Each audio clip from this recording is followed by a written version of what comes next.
E aí, hoje a gente vai mergulhar de cabeça no universo incrível dos quadrinhos japoneses, mais conhecidos como mangá. Vamos fazer uma viagem no tempo, lá do comecinho até hoje, para entender como essa arte simplesmente conquistou o mundo todo. Bom, e para começar, que tal a gente resolver um mistério? Com certeza muita gente já se fez essa pergunta ao ler o mangá ou ver o anime. Porque afinal, os personagens têm aqueles olhos gigantes e super expressivos. A resposta, olha, é bem mais legal do que parece. Pois é, não tem uma respostinha pronta, não. A verdade está espalhada por muitos e muitos séculos de história e de arte.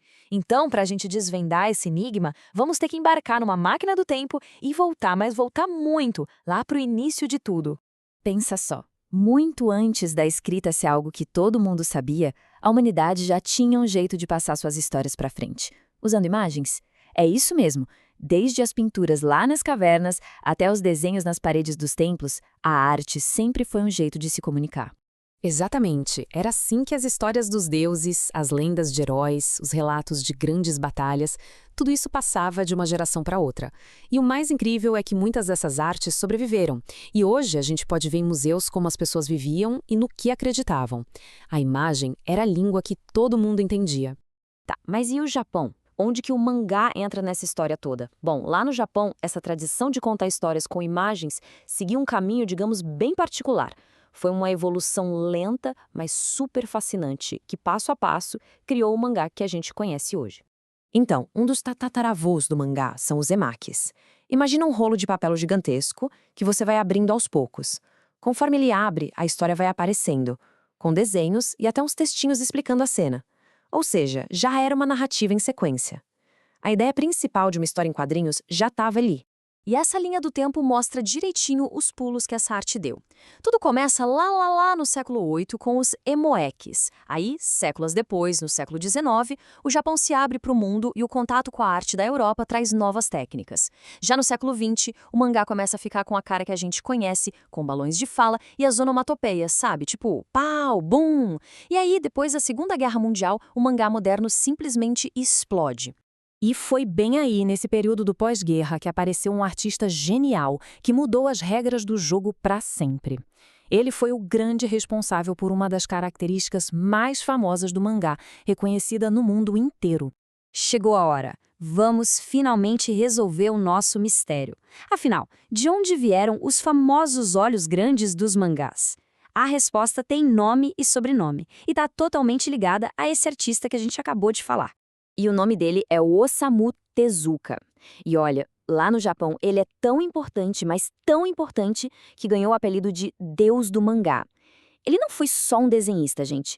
Ele foi um cara que revolucionou tudo e influenciou quase todos os artistas que vieram depois. E a maior inspiração dele, pasmem, veio dos desenhos da Disney. Ele era muito fã dos cartoons americanos e ficava fascinado como personagens tipo Bambi usavam aqueles olhões para mostrar emoção. Mas, atenção, ele não só copiou. Ele pegou essa ideia e deu uma turbinada, adicionando mais brilho, mais detalhes e um valor simbólico.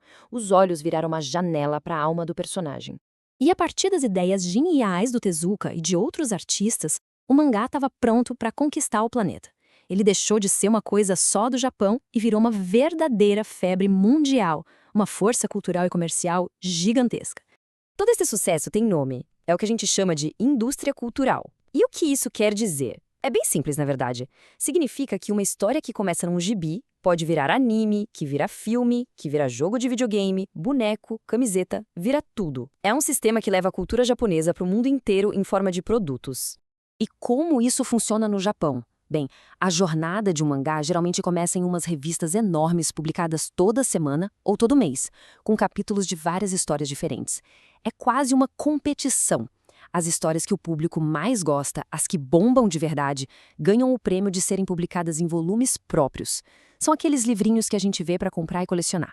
E todo esse processo alimenta um mercado imenso e uma comunidade de fãs, nossa, super apaixonada. Essa paixão toda leva multidões para eventos como esse aqui, a Tokyo Comic Con. São feiras gigantescas onde os fãs encontram seus criadores, compram coisas exclusivas e celebram suas histórias favoritas. É a prova de que essa arte conecta as pessoas de um jeito único. Então, pensem bem, dos rolos de pintura de séculos atrás até uma indústria global que movimenta bilhões, a jornada do mangá mostra que a arte de contar histórias com imagens está sempre se reinventando. Isso faz a gente pensar, o que será que vem por aí? Com tanta tecnologia nova e com a criatividade sem fim dos artistas, qual vai ser o próximo capítulo dessa história? Uma coisa é certa, vai continuar surpreendendo a gente.